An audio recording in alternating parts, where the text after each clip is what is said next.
70% 정도는 당장 투자할 생각이 없다는 얘기입니다. 중국에 대해서.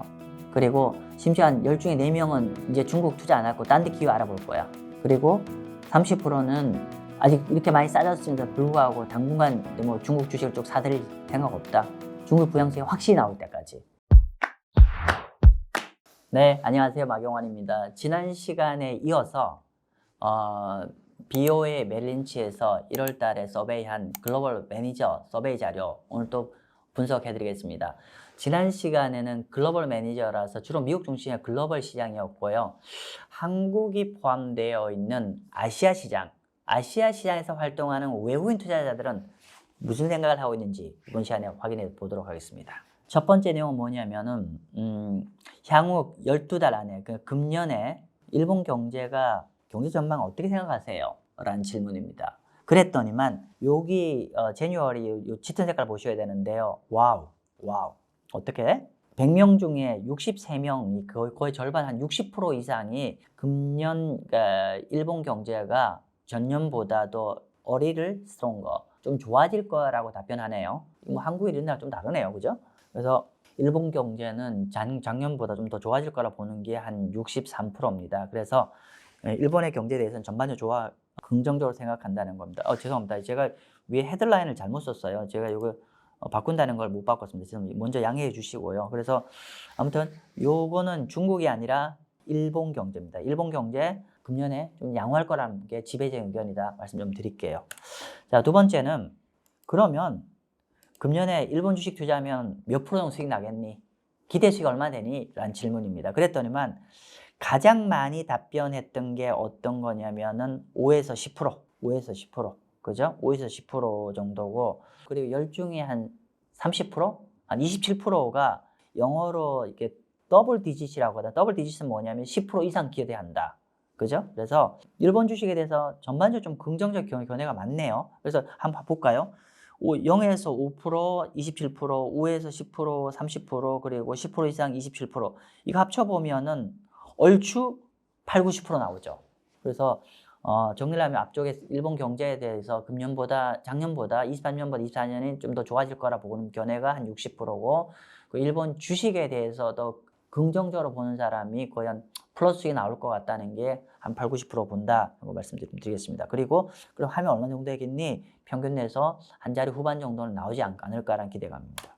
그리고 금년에 일본 주식을 결정짓는 가장 중요한 변수는 무엇인가? 라는 질문입니다. 그랬더니만 금년 일본 주식의 성패를 좌우짓는 가장 중요한 변수는 뭐냐면은 가장 중요하게 생각하는 거는 일본의 근로자 임금 협상과 그리고 BOJ가 언제 YCC를 중지할 거냐. 이게 전체 일본 시장의 결정된 거의 한 40% 육박하던 거다라고 말씀드리고요. 그 두 번째는 코퍼레이트 거버넌스, 기업의 지배구조 개혁과 그리고 BOJ 옌 시장에 개입하는 뭐 이런 것들인데, 아무튼 이런 게 20%고 그 다음에 환율 시장 뭐 이렇게 봅니다. 그래서 일본 시장의 성과를 가져가는 가장 중요한 변수는 일본의 통화 정책과 그리고 급여 협상 이 부분을 좀 중요해 본다. 그래서 여기 가장 중요한 일본 주식 결정 변수고, 요거 나중에 여러분이 좀 필요하다고 생각하면 제가 뭐 주로 일본을 커버하지 않는데 또 일본 주식도 커버를 하지 않지만은 만약에 뭐 이런 것들에 대한 설명이 필요한 시점이나 또 일본 주식도 관심이 많다라고 하시면 제가 나중에 좀 자세한 분석을 해서 올리도록 하겠습니다. 자, 그리고 제가 이제 최근에 이제 연합표시 미국 채권 ETF 포트폴리오를 추천드렸습니다. 여러분은 지금 주위에 많이 뵈니까 제가 연합표시로 일본에 상장되어 있는 그 TLT, 그러니까 장기 국채를 사셨던 분이 많은데 최근에 금리 떠서 좀 약간 좀 성과 안 좋으시죠? 그러면 제가 전에 말씀드렸지만 제가 TLT 제가 12월 말자로 장기 국채는 좀 줄였고 단기 국채 갖고 있다고 말씀 좀 드렸는데, 어쨌건 간에 이제 엔화의 가장 중요한 변수가 미국과 일본의 금리 차잖아요. 금리 차인데 그 중에서도 일본 쪽에서 이제 장기 국채 금리를 10년 국채 금리를 붙잡고 있는 요인이 YCC라고 하잖아요. Yield Curve Control인데 이거 언제 없앨 것 같냐? 그 얘기입니다. 그랬더니만 지금 상반기, 그러니까 일단 금년 1, 4분기에 그 YCC 폐기하겠다는 게 요 직전 자료는 제일 많았는데 12월 달에는 요번 1월 달 조사 보니까 한 20% 12명을 보고요. 가장 많이 이제 YCC 폐기되는 시점을 언제 보냐니까 35%가 2, 4분기 4, 5, 6 그리고 시점 정확히 모르겠지만 상반기 중에 그러니까 상반기가 아니라 하반기 할 거라는 게 한 30% 정도 됩니다. 그죠? 하반기 정도 할 거라 30%. 그래서 정리를 하면 현재 글로벌 매니저들이 가장 많이 이제 YCC 폐기 시점을 얘기하면 금년 2, 4분기를 보고 있다는 걸 말씀드리고요. 상반기에 할 확률은 보시면 한 55% 정도 되는 것 같아요. 그래서 55%로 보고 그래서 하반기에 할 확률도 한 30% 정도 되죠. 그러면 정리를 해보면은 금년 안에 YCC 폐기할 확률은 2%를 제외하는 거니까 어떻게 되죠? 거의 한 95%, 98% 매니저들이 글로벌 일본에서 금년 안에 YCC를 폐기를 할 거라고 보고 또 가장 큰 확률은 금년 2분기 정도를 본다라는 걸로 정리를 하겠습니다.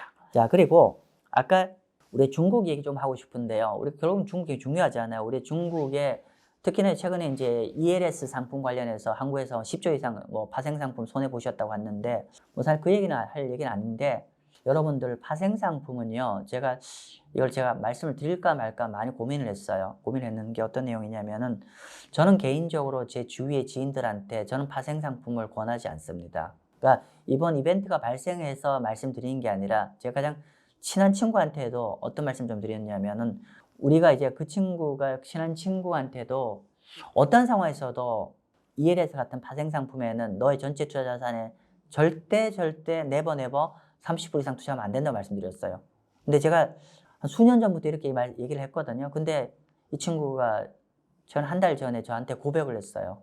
자기한테 굉장히 큰 재산 말씀드려도 되죠. 이름 거명하는데 한 3억 정도를 파생 상품을 투자를 해서 굉장히 고민이 많이 빠져 있더라고요. 그래서 아니 내가 친구인데 너한테 계속 얘기했는데 왜 이렇게 많이 했니? 라고 하니까 그게 이전에 파생 상품을 조금 계속 수익이 나다 보니까 이게 그게 관성적으로 더 많이 투자를 하게 되었다는 거고 그리고 이렇게 금융계에서 얘기를 하잖아요. 우리가 이렇게 밴드가 있는데 이 밴드 안에서 움직이면 연 5%, 연 7% 이렇게 나온다고 말씀드리잖아요. 그리고 한 50% 아래로 추락하지 않으면 물론 이제 50% 이상 아래로 추락하지만 아니면 된다. 이렇게 해서 확률을 굉장히 낮아봐서 보여서 투자를 했는데 근데 제가 나중에 한번 따로 설명드릴 시간이 있을 것 같은데요. 그런 이제 ELS나 ELT 같은 그러니까 ELT인가요? 그렇죠? ELB 같은 것들 상품은 굉장히 제한적으로 하십시오. 그래서 제가 너무 좀 속상하더라고요.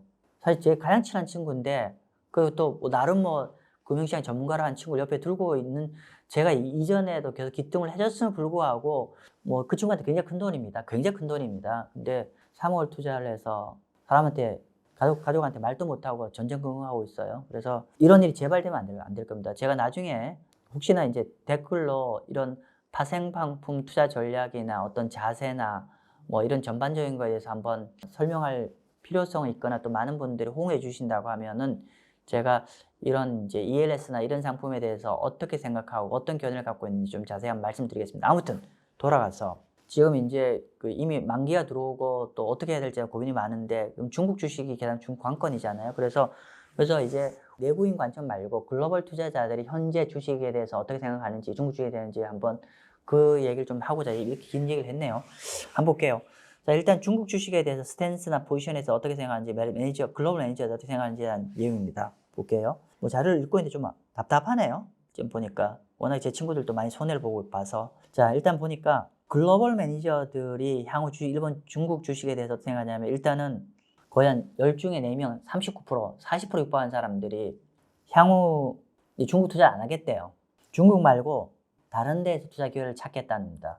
이게 아시아에서 활동하는 글로벌 매니저들입니다. 아시아에서 활동하는 글로벌 매니저들 10중에 4명 정도는 이제 중국에선 난 투자하지 않을래. 딴 데서 기회를 알아볼래 라고 얘기하고 있고요. 그리고 10중에 3명, 한 29%는 바로 투자 안 할 거야. 중국 주식이 엄청 싸지만 아예 투자하지 않을 거야. 그리고 웨이트 앤 씨인데 그럼 뭘 기다리냐면 좀 더 강력한 중국 정부의 경기 부양책 카드가 나올 때까지 기다릴 거야. 지금 아직 안 나오고 있죠. 그리고 10중에 한 명만 이제 앞으로 좀 경기, 그러니까 일본 경제가, 그러니까 중국이 조금씩 부양책을 내고 있잖아요. 이 점주현 부양책을 확인할 때 나올 때마다 조금씩 포지션을 늘리겠다 이렇게 얘기하고 있어요. 그러니까 정리를 하면은 10 중에 거의 한 70% 맞나요? 한 70% 정도는 당장 투자할 생각이 없다는 얘기입니다. 중국에 대해서. 그리고 심지어 한 10 중에 4명은 이제 중국 투자 안 하고 딴 데 기회 알아볼 거야. 그리고 30%는 아직 이렇게 많이 싸졌음에도 불구하고 당분간 뭐 중국 주식을 쭉 사들일 생각 없다. 중국 부양책이 확실히 나올 때까지. 그럼 이런 얘기는 뭐냐면은 이 글로벌 매니저 서베이만 가지고만 시장을 본다고 하면 중국 당분간 답 없다는 얘기가 되는 겁니다. 그리고 중국의 모멘텀이 딱 생기려고 하면 뭐 해야 되냐면 중국 정부가 강력한 경기 부양책 카드가 나와야만이 중국 시장에 돌아설 거다 라고 보면 될 것 같습니다. 근데 좀 기대가 좀 난망하네요. 방금 그 얘기를 하고 있네요. 중국 주식에 대해서 지금 비중 확대를 할 겁니까? 비중 축소를 할 겁니까? 라는 얘기인데요. 지금 보시면은 계속적으로 작년 중반 이후부터 계속 마이너스가 커지고 있어요. 마이너스 커지고 있다는 건 중국을 비중을 더 줄이겠다는 거예요. 그러니까 금년 들어서 1월달 들어서 작년에 12월달에 마이너스 한 9%인데 마이너스 20%까지 왔다는 얘기는 뭐냐면은 더 비중을 줄이겠다는 얘기예요. 더 팔겠다는 얘기입니다. 답답하네요. 그래서 오히려 비중 확대 의견이 많아야 중국 주식 파생상품 관련 사람 좀 뭐 현물을 받든 뭘 하든 좀 들고 있어서 하면 좋겠는데, 일단 글로벌 매니저들 서베이는 여기 있네, 영어로 되어 있네요. 최근 1년 이상의 가장 스티프하게 언더웨이트 포지션을 했대요. 즉 중국 주식을 더 줄이겠다는 의견이 많다는 겁니다. 그래서 여기 파생상품 하시는 분들 이거 갖고 좀 참조하십시오. 자, 그리고 마지막 슬라이드네요. 마지막 슬라이드는 어떤 거냐면은 반도체 관련된 얘기입니다. 제가 한국 주식 많이 갖고 있어서 반도체 관련 얘기입니다. 자, 볼게요. 향후 12달간 반도체 사이클, 한국과 타이완이 많이 갖고 있는데 성장하고 이런 건데 반도체 사이클이 좀 더 개선될 겁니까? 라는 견해, 다행히 계속 개선될 거라 보는 견해가 계속 좀 커지고 있습니다. 그래서 전달보다 올라와서 현재 10명 중에서 7명, 69% 정도는 반도체가 향후 한 1년에, 금년 한 1년간 보면은 반도체 사이클이 더 좋아질 거라. 이거는 다행입니다. 우리나라 경제 입장에서 다행이고, 아무튼 이렇게 바라보고 있다는 겁니다. 아무튼 제가 이렇게 여러 가지 아시아 쪽 시장에 관련해서 뭐 일본 관련된 얘기, 중국 관련된 얘기, 한국에 있는데 요 자세히 좀 그 새겨 들으시면은 여러분이 현재 갖고 있는 여러 가지 자산들에 대해서 어떻게 좀 대처를 해야 될지에 대한 힌트를 얻을 수 있을 것 같습니다. 네, 오늘은 여기서 마치겠습니다. 감사합니다.